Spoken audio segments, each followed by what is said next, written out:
இன்றே டவுன்லோட் செய்து உங்கள் ஃபேவரட் ஷோக்களை என்ஜாய் பண்ணுங்க. என்ன இந்த நேரத்துல ரெண்டு பேரும் வந்து நிக்கீங்க? இல்லை, உங்ககிட்ட நான் என்ன சொல்லியிருக்கேன்? ஸ்கூலுக்கு போனாலும் சரி, அங்கேருந்து திடீர்னு கிளம்பி வந்தாலும் சரி, என்கிட்ட ஃபோன் பண்ணாமல் வரக்கூடாதுன்னு சொல்லியிருக்கோம்ல. நீங்கள் பாட்டு சொல்லாமல் கொள்ளாமல் திடீர்னு கிளம்பி வந்தால் என்னெல்லாம் அர்த்தம்? சாமி, வர வர ஸ்கூலுக்கு வரது போறதெல்லாம் நீங்க கண்காணிக்க ஆரம்பிச்சிட்டீங்களா? என்னாச்சு உனக்கு? அது ஏலே, அதெல்லாம் ஒன்றும் இல்லை. இல்லை, நீங்கள் எதுக்கு பாதியிலே ஸ்கூல்லேருந்து கிளம்பி வந்தீங்க? ஏ ரத்னா, என்னாச்சுடி? எதுக்கு இப்ப ஸ்கூல்ல இருந்து பாதியிலேயே வந்த? இன்னைக்கு ஒரு நாள் ஸ்கூலுக்கு போகலன்னா என்ன தலைய முழுகி போயிடும். நாங்க வந்துட்டோம், அவ்வளவுதான். கனி, உள்ள வா. நான் கேட்டதுக்கு அவ பதில் சொல்லவே இல்லையே. இல்லை கனி, அண்ணே, இங்கோ. என்னண்ணே? இல்லை, இப்போ எதுக்கு அவ அடுப்புல எறிகிற கட்ட மாதிரி வெடிக்கா? என்னாச்சு?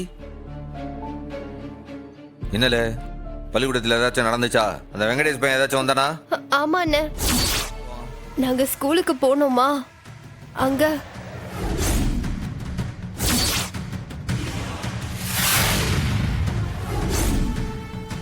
எல்லாரும் அக்காவே பார்த்தாங்களா? அக்காவுக்கு கோவம் ஆயிடுச்சு. அறிவு சாரை ஏசிட்டு என்னை இங்க கூட்டிட்டு வந்துருச்சு. சரி, எனக்கு என்ன பிரச்சனைன்னு புரிஞ்சு போச்சு. நீ உள்ள போ. ம். அறிவு போயலையே அந்த டீச்சர் பேரை எழுதுனா இவளுக்கு எதுக்கு கோவம் வருது? ம், மாமா, உங்களுக்கு புரியலையா? புரியலையே. ரத்னா மனசுல அறிவு இருக்காரு, ஆனா அவ அதை ஒத்துக்க மாட்டேங்கிறா. அதான் அப்பப்ப வெளியே வந்துகிட்டே இருக்க. இந்த சம்பவம் அவளுக்குள்ள பொசசிவ்னஸ கிளப்பி விட்டுருச்சுன்னு நினைக்கிறேன். அதான் கோவப்பட்டு வந்துட்டா. ஓ,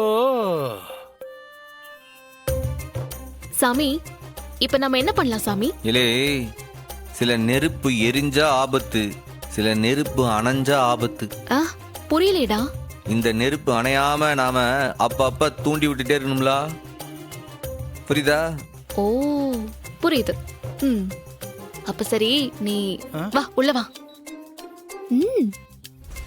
கனி, எங்கடி அவ? அக்கா உள்ளதா இருக்கு மதனி. ஆரம்பிக்கலாமா? ஃபர்ஸ்ட் நீ ஆரம்பி. இல்லை டாக்டர் சாமி. சொல்லுங்க சாமி.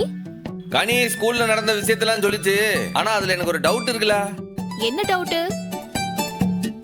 ஸ்கூல்ல யாரோ சவுத்துல கிறுக்கி வச்சாங்கன்றதுக்காக நம்ம பிரின்சிபால் சாமி கோவப்படுதா, இல்ல அந்த வெள்ளக்காட்டான் பேரையும் அந்த அரகுர டீச்சர் பேரையும் சேர்த்து எழுதியிருக்காவான்னு கோவப்படுதாவளா?